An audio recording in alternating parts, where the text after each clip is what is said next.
Fatih Sultan Mehmet, 1453 yılında İstanbul'u alarak imparatorluğa dönüştürdüğü devletinin sınırlarını ve ufkunu giderek genişletiyordu. Tarih boyunca hiçbir Türk hükümdarında bulunmayan vizyona sahip olan sultan, her zaman büyük düşünüyor ve buna göre hareket ediyordu. Kendisini Roma İmparatorluğu'nun mirasçısı olarak gören II. Mehmet, hakkı olduğunu düşündüğü Roma şehrini alıp Batı dünyasını derinden sarsmak için İtalya çizmesine adımını atmayı planlıyordu. Öncelikle Güney İtalya'ya yapılan seferi anlayabilmek için Aragon ve Napoli krallarının siyasetini ve tutumunu incelemek gerekir. Yani sizleri biraz geriye götüreceğiz. Napoli Krallığı ve Arnavutluk. Aragon Kralı Ferdinand'ın oğlu olup babasının sağlığında Sicilya'da bulunduktan sonra 1416 yılında Aragon Kralı olan 5. Alfonso, Avrupa'nın karışık veraset sistemi sayesinde 1442 yılında da 1. Alfonso olarak Napoli Kralı oldu. Kral, Balkanları ve Akdeniz'i içine almak suretiyle güçlü bir yapıya evrilmek istiyordu. Bu amaçla Akdeniz'de büyük çıkar ve sömürgeleri olan Venedik'e muhalif bir tutum sergiledi. Akdeniz'de söz sahibi olabilmek için elbette Venedik'e diş geçirmek şarttı. Napoli kralının öngördüğü tehditlerden birisi de Osmanlı Devleti'ydi. Kral Alfonso kendisi bilfiil Arnavutluk ve Mora'ya yayılan Osmanlı'ya düşmanca bir tavır almamakla beraber Türklerin kendi yayılma mıntıkasına girmesini hoş karşılamadı. Bu vaziyet üzerine derhal bir tedbir alma gereği duydu. Osmanlılara karşı Arnavutluğu kullanmak elbette alınacak tedbirlerin en iyilerindendi. Osmanlıların Yuvanoğlu İskender Bey dedikleri şahıs, II. Murat'ın boyun eğdirdiği Arnavut hanedanlarından Kastriot ailesinin en küçük oğlu Cerci Kastrioti'ydi.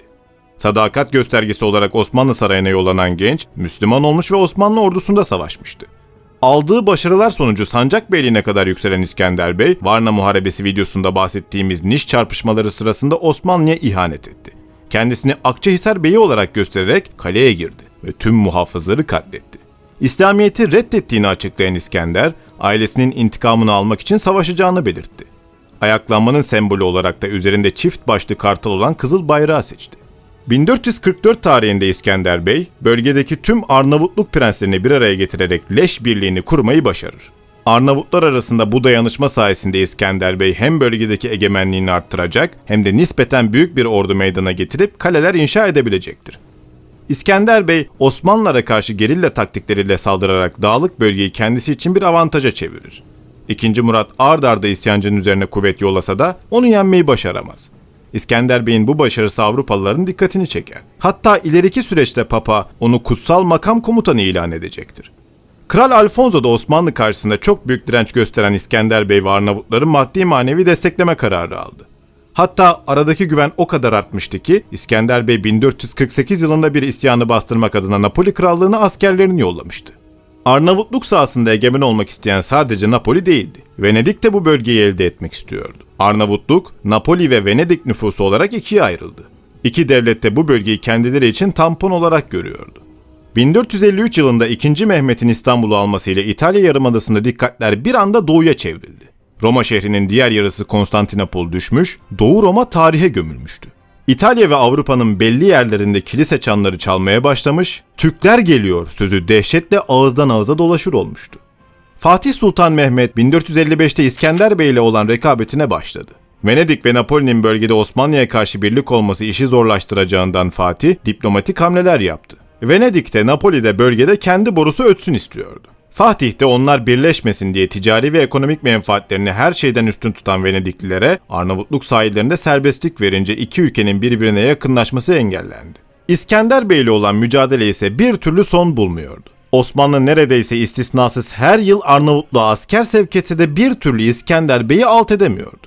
İskender Bey yaman bir liderdi ve ortadan kaldırılması çok güçtü. Bölgeye asker sevk etmek, 8 kollu ahtapot misali diyarın dört bir yanında fetihler yapan Osmanlı savaş makinesinin gücünden eksiltmiyordu. Ama aynı şey İskender Bey ve Leş Birliği için geçerli değildi. Her geçen gün güçleri biraz daha azalıyordu.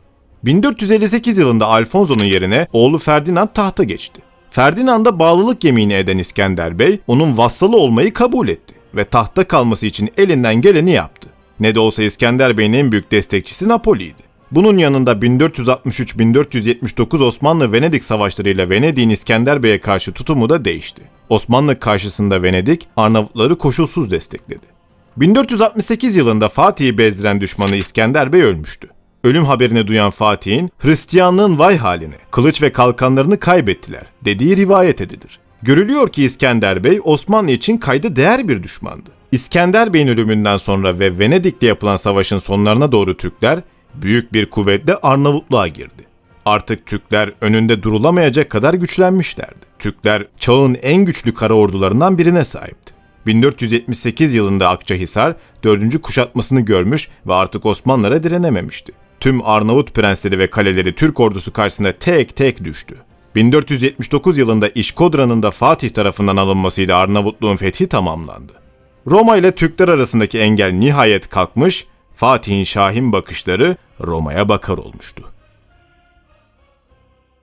Güney İtalya. Fatih, uzun süredir İtalya'daki devletlerin iç karışıklıkla uğraştığını biliyordu. Aynı zamanda İtalya devletlerinin ve Rodos'un Osmanlı'yı Adriyatik kıyılarında ve Ege'de engelleyememesi olayı farklı bir boyuta taşıdı. Artık Osmanlılar kıyının öbür tarafına çıkmaya hazırdılar. Bu doğrultuda Osmanlı hükümeti, Güney İtalya'ya biraz daha yaklaşmak için Yunan denizinde yer alan Zenta, Kefalonya ve Ayamavra adalarını elde etmek istedi. Bu adalar Türklerin hakim oldukları Epir kıyılarına yakın olduklarından adaların beyi Leonardo, Yanya Sancak Bey'i vasıtasıyla her yıl Osmanlı'ya vergi veriyordu. Prens Leonardo, Sırp despotu Lazar'ın kızı olan eşi ölünce Kral Ferdinand'ın akrabalarından birisiyle evlendi. Bu evlilik elbette siyasiydi. Osmanlılar prensi İtalya seferi için engel görüyordu. Leonardo ortadan kaldırılmalıydı. Osmanlı, evlilik yaparken kendisine sorulmadığını ileri sürerek Güney İtalya seferinin ilk adımı olarak bu adaların zaptına karar verdi. Bu sırada Napoli ve Venedik birbirlerine düşmüştü. Osmanlılar planları için uygun bir vakit bulmuş gibi gözüküyordu. Bu iş için görevlendirilen Gedik Ahmet Paşa, donanmayla Ayamavra, Zenta ve Kefalonya adalarını aldı. Paşa ardından Avlonya Sancakbeyliğine verildi. Çünkü artık sefer başlamıştı ve Avlonya üst olarak kullanılacaktı. Hazırlıklar yapıldı, askerler tüfek ve kılıçlarını kuşandı. Donanma yelkenlerini Roma'ya doğru açtı. Osmanlıların İtalya'ya yönelik ilk askeri harekatı olan bu seferin ana hedefi Apulya bölgesi, Türk kaynaklarında Puglia diye adlandırılır. Ayrıca Adriyatik'in güneybatı kıyısının en ucunda yer alması dolayısıyla bir köprübaşı olarak kabul edilir.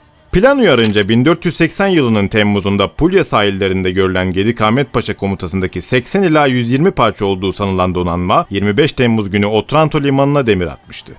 Otranto kalesinin önüne asker çıkarılarak kuşatma başlatıldı. İtalyan devletlerinin korktuğu başına gelmiş, Türkler Hristiyanlığı yerle yeksan etmek için, İsa'nın egemenliğini yok etmek için, Papa'ya Türk çizmelerini öptürmek için gelmişlerdi. Onlar derhal müttefiklerden yardım istedi. Gedik Ahmet Paşa, Otranto'yu kuşattığı sırada Osmanlı başka bir büyük seferle daha uğraşıyordu. Rodos kuşatması. Fatih iki projeyi de yakın zamanlı başlatmıştı ve asıl büyük güç Rodos'a odaklanmıştı. Fatih burayı çok istiyor, Mesih Paşa ise tarih kitaplarında büyük bir yer tutan kuşatmada varıyla yoğuyla savaşıyordu. Ayrı bir belgesel konusu olacak olan Rodos kuşatmasını bırakıp Otranto'ya geri dönelim. Napoli Kralı Ferdinand, Otranto'daki Gedik Paşa kuşatmasını kaldırmak için bölgeye Kalabria Dükü olan oğluyla 20.000 kişilik bir ordu yolladı. Dük Alfonso, Osmanlı birlikleri karşısında mukavemet gösteremedi. Çünkü Türkler kendilerinden daha yüksek bir teknolojiyle ve kendilerinden daha üstün bir beceriyle savaşıyordu. Kuşatma da çok fazla uzamayacağı benziyordu. Osmanlı top atışları ve hücumları karşısında daha fazla dayanamayan kale 11 Ağustos'ta düştü. Bundan sonra paşa, Otranto'nun etrafındaki kaleleri de alıp buralara asker, erzak ve mühimmat koydu. Lecce ve Brindisi'ye akınlar yaptırdı. Yağmalar yaptırarak bölge hakkında istihbarat da topladı. Bu bölgeyi üs yapıp İtalya fethine devam etmek isteyen Ahmet Paşa, kuvvetlerini yenileme arzusundaydı. Gelin görün ki Mayıs 1481'de Fatih'in ölümü üzerine Ahmet Paşa İstanbul'a dönmek zorunda kaldı. Paşa ayrılırken ardında Hayrettin Paşa isimli bir komutanı kendisine vekil olarak 8.000 askerle kalede bıraktı. 1,5 yıllık erzak ve harp levazımı da kaleye yerleştirilmişti. Merkezde işler düzeldikten sonra sefer kaldığı yerden devam edecekti. En azından paşa öyle düşünüyordu. Fatih'in ölümüyle İstanbul çok karışmış, tahta geçen 2. Beyazıt ile kardeşi Cem arasında iç savaş patlak vermişti. İki kardeş arasındaki taht kavgası Osmanlı'nın dış politikasına dahi olumsuz yansımaya başlamıştı. Gedik Ahmet Paşa ülke içerisinde başka göreve verilince İtalya ve Arnavutluk meselesiyle ilgilenmek maksatlı Rumeli Beylerbeyi Hadım Süleyman Paşa görevlendirildi. Osmanlı'da iç savaşın çıkmasından yararlanan Napoli kralı da Arnavutları tekrar ayaklandırıp Süleyman Paşa'yı denizin ötesinde tutmayı başardı. Güney İtalya'daki Türkler ise tereddüt içinde bekliyordu. Ferdinand, damadı Macar kralı Matyas Korven'den yardım istedi. O da seçme süvarilerini yardıma yolladı. Otranto'daki Türk kuvvetlerine yardım gönderilemediğinden Kalabriya Dükü 40 parçalık Napoli ve Aragon filosuyla gelip Osmanlı'nın aldığı yerleri zapt etti. Ardından 13 ay boyunca Türklerin elinde olan Otranto 10 Eylül 1481'de düştü. Diğer kalelerde olduğu gibi muhafızların hepsi kılıçtan geçirildi. Kral Ferdinand, II. Beyazıt'ın gazabından korkup derhal barış anlaşması için Osmanlıların kapısını çaldı.